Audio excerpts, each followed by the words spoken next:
नमस्कार, नमस्ते. Phaltan YouTube channel मध्ये मी राजकुमार गोपने आपलं स्वागत करतो.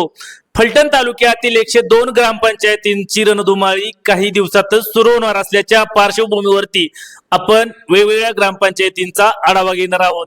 फलटण तालुक्यातील प्रामुख्याने पाण्यापासून धोम-बलकवडी आणि निराउजवा या कालव्याच्या पाण्यापासून वंचित राहिलेले एक गाव आहे, ज्या गावाचे नाव नायगमुवाडी असे आहे. या गावाचा आज आपण आढावा घेणार आहोत. नायगमुवाडी एक छोटेसे गाव आहे. तातमगिरी देवस्थान म्हणून या गावाचं वैशिष्ट्य आहे आणि अतिशय छोट्याशा गावात यावेळेस ग्रामपंचायतची निवडणूक होणार आहे. सध्या मोर्चे बांधणी सुरू झालेली असली तरी या गावचे सरपंच पद हे महिला ओबीसी यासाठी राखीव झालेले आहे. 7 सदस्य संख्या असलेल्या नायगमुवाडी ग्रामपंचायतची गतवेळची निवडणूक अतिशय चुरशीची झाली होती. यामध्ये 2 राजे गटांमध्ये सामना झाला होता. यामधल्या एका राजे गटाने 5 जागा तर दुसऱ्या राजे गटाने 2 जागा जिंकल्या होत्या. यामध्ये तरुण वर्गाने एकत्र येऊन एक पॅनल तयार केला होता. या पॅनलला साधारणपणे 5 जागा मिळाल्या होत्या तर 2 जागा या दुसऱ्या पॅनलला मिळाल्या होत्या. यामध्ये अतिशय चुरस झाली होती. 2 अगदी काही एकांकी मतावरती काही उमेदवार विजयी झाले होते. याबरोबरच नायगमुवाडी येथील तातमगिरी विकास सेवा सोसायटी जी 2 गावांसाठी आहे, नायगमुवाडी आणि शेळशिंदवाडी या गावासाठी आहे, या सोसायटीवरतीही राजेगट शिवसेनेचे प्राबल्य आहे. यामध्ये बहुतांश संचालक हे शिवसेनेचे आहेत. आणि आता नायगमुवाडी गावचा जर विचार केला तर 610 मतदान या गावचे आहे आणि नुकत्या झालेल्या जिल्हा परिषद आणि पंचायत समितीच्या निवडणुकीमध्ये शिवसेनेला या गावामध्ये आघाडी मिळालेली आहे. शिवसेना राजे गटाला आघाडी मिळालेली आहे. गेल्या 5 वर्षामध्ये पुलाखालून बरेच पाणी गेलेले आहे. अनेक कार्यकर्त्यांनी येथील थेट भारतीय जनता पक्षामध्ये प्रवेश केला आहे. त्यामुळे आता नायगमुवाडी गावामध्ये शिवसेना, राजेगट त्याचबरोबर भारतीय जनता पक्ष अशा 2च पक्षाचे कार्यकर्ते आता या गावामध्ये कार्यरत आहेत.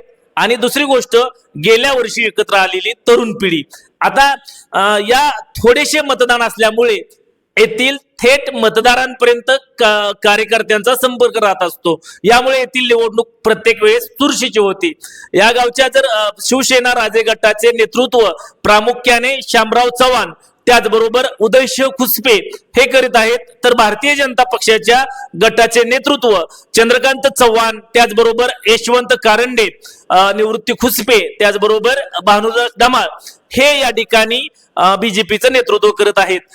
नुकत्याच झालेल्या पंचायत समिती आणि जिल्हा परिषदच्या निवडणुकीमध्ये मात्र शिवसेनेच्या दोन्ही उमेदवारांना, जिल्हा परिषदच्या उमेदवाराला या ठिकाणी 53 मतांचं मताधिक्य मिळालं होतं, तर या ठिकाणी 45 मतांचं मताधिक्य हे पंचायत समितीच्या उमेदवाराला मिळालं होतं. यामुळे पुन्हा एकदा आता या गावातील थेट सरपंच पदाची निवड असेल किंवा 7 सदस्यांमधूनची निवड असेल, यासाठी काटेकी टक्कर होणार असल्याचे संकेत आतापासूनच मिळत आहेत. प्रामुख्याने ओबीसी आरक्षण असलेल्या सरपंच पदासाठी असलेल्या या गावामध्ये कुणबी फॅक्टर राबणार का, याबाबतही आता चर्चा रंगू लागल्या आहेत. सध्या तरी जर विचार केला तर थेट सरपंच पदासाठी या ठिकाणी संजय कारंडे असतील, त्याचबरोबर यशवंत कारंडे असतील, ज्ञानेश्वर कारंडे असतील, याबरोबरच चंद्रकांत चव्हाण, देवराज चव्हाण त्याचबरोबर जगताप यांच्या कुटुंबातील महिला या ठिकाणी थेट सरपंच पदासाठी रिंगणात उतरू शकतात. प्रामुख्याने या गावची निवडणूक ही नेहमीच अतिटटीची होत असते आणि विशेषतः मराठा, धनगर या समाजाचं या ठिकाणी प्राबल्य आहे. आणि कुणबी फॅक्टर आपणार का, याबाबतही आता चर्चा रंगू लागल्या आहेत. एकंदरीतच 610 मतदान असलेल्या या गावाची थेट सरपंच पदाची निवडणूक, यामध्ये दुरंगी सामना होणार का तिरंगी सामना होणार, याबाबतही आता आडाखे बांधले जाऊ लागले आहेत. इच्छुकांनी जोरदार मोर्चे बांधणी सुरू केलेले आहे आणि आता आगामी काही दिवसामध्येच निवडणूक कधी जाहीर होणार याकडे सर्वांचं लक्ष लागून राहिलेलं आहे. तुम्हाला काय वाटतं, नायगमुवाडी ग्रामपंचायतच्या थेट सरपंच पदी कोणाची वर्णी लागू शकते, याबाबत जरूर कमेंट्स बॉक्स मध्ये कमेंट्स करा. चॅनलवरती नवीन असाल तर नमस्ते फलटण युट्यूब चॅनल सबस्क्राईब करा, बेल आयकॉन दाबा, जेणेकरून आमचे नवनवीन व्हिडिओ लवकरात लवकर थेट तुमच्यापर्यंत पोहोचतील। त्याचबरोबर व्हिडिओ आवडल्यास लाईक आणि शेअर करा। आजच्या व्हिडिओमध्ये इथेच थांबणार आहोत, पुन्हा भेटूया नवीन व्हिडिओमध्ये, तोपर्यंत धन्यवाद।